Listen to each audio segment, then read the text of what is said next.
Marang Bloch साहिबा का जो वहाँ पे जलसा हुआ उसके खिलाफ सेक्शन 144 लगाई गई, लोगों को अरेस्ट किया गया। बलूचिस्तान हुकूमत, चीफ सेक्रेटरी और आईजी बलूचिस्तान, इन लोगों के इन एक्शंस को मैं शदीद अल्फाज में रद्द करता हूँ और मुज़ामत करता हूँ।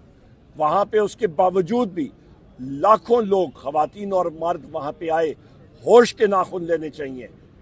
पाकिस्तान के जो इस वक्त जो डिसीजन मेकर्स हैं उनको होश के नाखून लेने चाहिए। बलूचिस्तान में हालात ठीक नहीं है, बॉर्डर्स पे हालात ठीक नहीं है, मईशत के हालात ठीक नहीं है, आपके नेशनल कोहिजन तितर बितर हुई हुई है, आपकी इकोनॉमी जो है वो बिल्कुल ख़त्म हुई हुई है।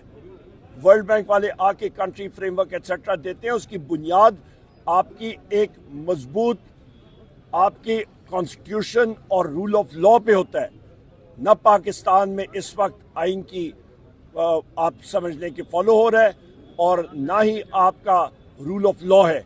यही वजह है कि सुप्रीम कोर्ट के अंदर भी जज पेशावर हाई कोर्ट में अपनी जमानतें कराने के लिए आया हूँ। यहाँ पे आप अलमिया देखें कि 26 नवंबर 2024 डी चौक के केसेस में हमें मुब्तला किए हुए, उस दिन मेरे खिलाफ मुतअद्दिद केसेस किए हुए हैं, पिंडी में, इस्लामाबाद में और पता नहीं कहाँ कहाँ पे, और फैसलाबाद में भी। अभी सितम ज़रीफ़ी ये है कि इनको डफर्स ना कहें तो फिर और क्या कहें। डफर्स ही है ना कि मैं मुख्तलिफ शहरों में एक ही दिन एक ही वक्त किस तरह जा सकता हूँ या किस तरह पहुँच सकता हूँ। सारों को पता था उस दिन मैं वज़ीर आला खैबर पख्तूनख्वा अली अमीन खान और मैं इकट्ठे थे सारा दिन, तो दूसरी जगहों में जाना तो नामुमकिन था। पर खैर, ये डफर तोप ना करें तो डफर्स नहीं होंगे।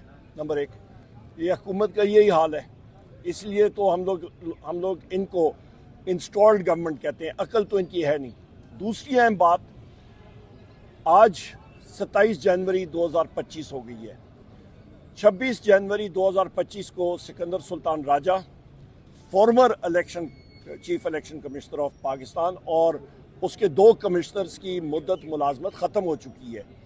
उनमें ज़रा कोई शर्म हो, हया हो, वो अपने ओहदों से मुस्ताफ़ियों के साइड पे बैठे, उनकी मुद्दत मुलाजमत ख़त्म हो गई है। और 15 जनवरी 2025 को मैंने स्पीकर नेशनल असम्बली को ख़त लिखा, शिबली फराज साहब ने सेनेट चेयरमैन को ख़त लिखा कि फिल फॉर पार्लियामेंट्री कमेटी जो है वो बिठाई जाए, बनाई जाए, और जो चीफ इलेक्शन कमिश्नर और आपके 2 कमिश्नर्स हैं उनकी तैनाती के लिए नाम फाइनलाइज किए जाएं।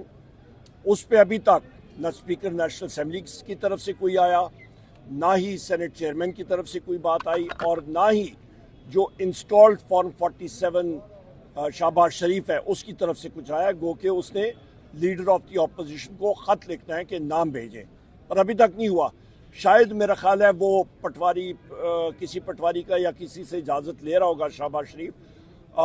इस इंस्टॉल्ड हुकूमत की तो हालत ये है कि हमारी जिस वक्त नेगोशिएशंस कमेटी बैठी थी तो उसका जो एलामिया जारी हुआ था, तो हुकूमती टीम ने यह बात कही थी कि पाकिस्तान तहरीक इंसाफ और अपोजिशन पार्टी के मेंबरान के साथ हम लोग बिल्कुल मुत्तफिक हैं और तायद करते हैं कि इनकी मुलाकात अनमॉनिटर्ड इन्वायरमेंट में, माहौल में वज़ीर आज़म इमरान खान साहब से होनी चाहिए और हम लोग फिल फॉर कराएंगे। पर मेरा ख्याल है शायद उन्होंने अपने अड्यालय के पटवारी को शायद हुकूमती टीम ने लिखा हो इजाज़तनामा लेने के लिए, पर पटवारी साहब ने उनको अभी तक इजाज़त नहीं दी है।